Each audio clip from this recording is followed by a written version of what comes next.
أعوذ بالله من الشيطان الرجيم. بسم الله الرحمن الرحيم. هل أتى على الإنسان حين من الدهر لم يكن شيئا مذكورا إنا خلقنا الإنسان من نطفة أمشاج نبتليه فجعلناه سميعا بصيرا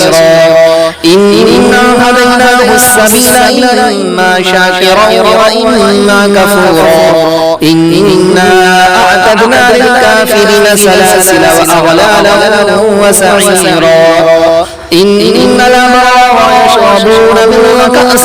كان مزاجها كافورا عينا يشرب بها عباد الله يفجرونها تفجيرا يوفون بالنذر ويخافون يوما كان شره مستطيرا ويطعمون الطعام على حبه مسكينا ويتيما وأسيرا إنا نطعمكم لوجه الله لا نريد منكم جزاء ولا شكورا إنا نخاف من ربنا يوما عبوسا قمطريرا فوقاهم الله شر ذلك اليوم ولقاهم نظرة وسرورا وجزاهم بما صبروا جنة وحريرا متكئين فيها على الأرائك لا يرون فيها شمسا ولا زمهريرا ودانية عليها ظلالها وذللت قطوفها تذليلا ويطاف عليهم بآنية من فضة وأكواب كانت قوارير من فضة قدروها تقديرا ويسقون فيها كأسا كان مزاجها زنجبيلا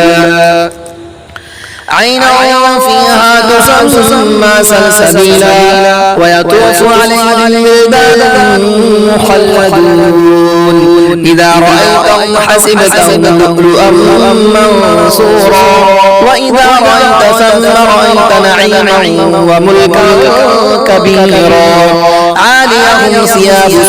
سندس خضر واستبرق وحلوا وساور من فضة وسقاهم ربهم شرابا طهورا إن هذا كان لكم جزاء وكان سعيكم مشكورا إنا نحن نزلنا عليك القرآن تنزيلا فاصبر لحكم ربك ولا تطع منهم آثما أو كفورا واذكر اسم ربك بكرة وأصيلا ومن الليل فاسجد له وسبحه ليلا طويلا إن هؤلاء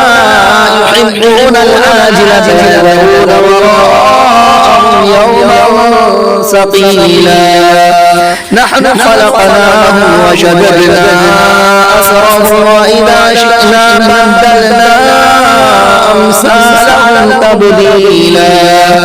إن هذه تذكرة فمن شاء اتخذ إلى ربه سبيلا وما تشاءون إلا أن يشاء الله إن الله كان عليما حكيما يدخل من يشاء في رحمته والظالمين أعد لهم عذابا أليما.